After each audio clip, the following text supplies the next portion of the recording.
Hello दोस्तों, कैसे हैं आप सभी लोग। तो आप सभी लोग को स्वागत करता हूं अपने YouTube channel Golu online class पर। तो मैं उम्मीद करता हूं आप लोग कहीं भी होंगे तो मस्त होंगे, हम स्वस्थ होंगे। तो आज सबसे पहले आप लोग इस चैनल को सब्सक्राइब कर दीजिए, लाइक शेयर भी कर दीजिए ताकि आपके दोस्तों तक पहुँच सके और आपके साथ वो भी पढ़ सकें। तो बिना देर किए चलिए हम बात करते हैं क्लास टेंथ फिजिक्स है, चैप्टर 1 है जो प्रकाश के परावर्तन और अपवर्तन का वीवीआई ऑब्जेक्टिव है। इसमें से 100% आपको लोग को बोर्ड परीक्षा में पूछा जाएगा, 100%।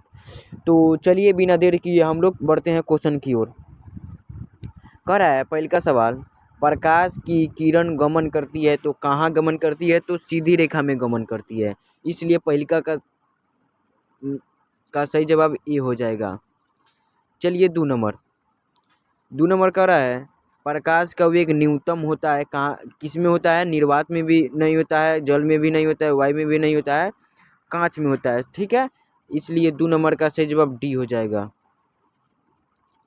चलिए 3 नंबर कह रहा है मोटर गाड़ी के चालक के सामने लगा होता है, तो मोटर गाड़ी के चालक के सामने क्या लगा होता है, तो आप लोग का उत्तल दर्पण लगा होता है, उत्तल दर्पण लगा होता है। इसलिए 3 नंबर का सही जवाब बी हो जाएगा। चलिए 4था नंबर सवाल का कर रहे हैं मोटर कार के हेडलाइट में किसका प्रयोग किया जाता है, तो आप लोग को पता होना चाहिए मोटर कार के हेडलाइट में किसका प्रयोग किया जाता है, तो अवतल दर्पण का प्रयोग किया जाता है, अवतल दर्पण का। इसलिए 4 नंबर का सी नंबर आंसर हो जाएगा। ठीक है, चलिए 5वां नंबर क्या कर रहा है, 5वां नंबर कर रहा है समतल दर्पण द्वारा प्रतिबिंब कैसा होता है, हमेशा, तो हमेशा वो काल्पनिक रहता है। इसलिए 5 नंबर का बी नंबर आंसर हो जाएगा, काल्पनिक। चलिए 6ठा नंबर क्या कर रहा है, 6ठा नंबर कर रहा है लेंस की क्षमता का सही मात्रा क्या होता है, तो डायप्टर होता है, याद रखिएगा डायप्टर। इसलिए 6 का ए नंबर हो जाएगा।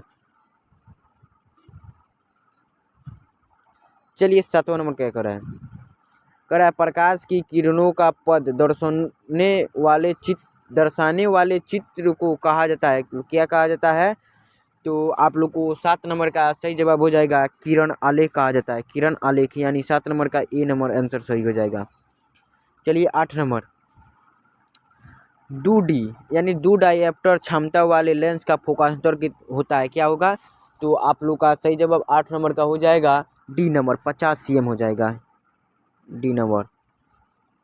चलिए 9 नंबर किसी उत्तल लेंस का फोकांतर 50 cm है तो उसकी क्षमता होगी, तो क्या होगी, तो +2D डायप्टर होगा।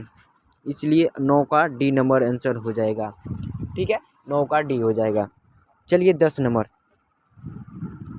प्रकाश के किरणों के समूह को कहा जाता है, तो किरण पुंज कहा जाता है, किरण पुंज कहा जाता है। इसलिए 10 का बी नंबर हो जाएगा।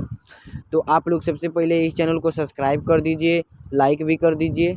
चलिए 11 नंबर का है उत्तल लेंस की क्षमता होती है, तो उत्तल लेंस की क्षमता होती है तो धनात्मक होती है, धनात्मक। इसलिए 11 का बी नंबर हो जाएगा।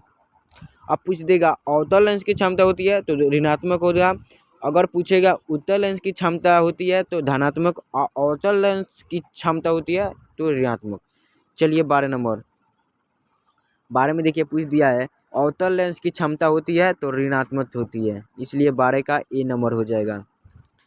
चलिए 13 नंबर करा है उत्तल लेंस को कहते हैं, तो उत्तल लेंस को क्या कहते हैं, अभिसारी लेंस कहते हैं, अभिसारी लेंस कहते हैं। इसलिए 13 नंबर का ए नंबर सही जवाब हो जाएगा। 14 नंबर सवाल करा है, 14 नंबर क्या करा है अवतल लेंस को कहते हैं, तो अवतल लेंस को क्या कहते हैं, अपसारी लेंस कहते हैं, अपसारी लेंस कहते हैं। 14 का सी नंबर हो जाएगा। ठीक है, अपसारी लेंस कहते हैं। चलिए लास्ट क्वेश्चन है 15 नंबर का है निम्न में से कौन सा पदार्थ लेंस बनाने के लिए प्रयुक्त नहीं किया जा सकता है, तो मिट्टी को नहीं किया जा सकता है, मिट्टी को नहीं किया जा सकता है। इसलिए डी नंबर हो जाएगा।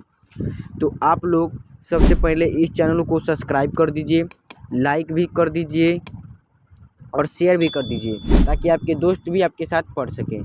तो आज के लिए इतना ही, फिर मिलते हैं कल के वीडियो में, यहीं इसका पार्ट 2 ऑब्जेक्टिव हम लेकर आएंगे।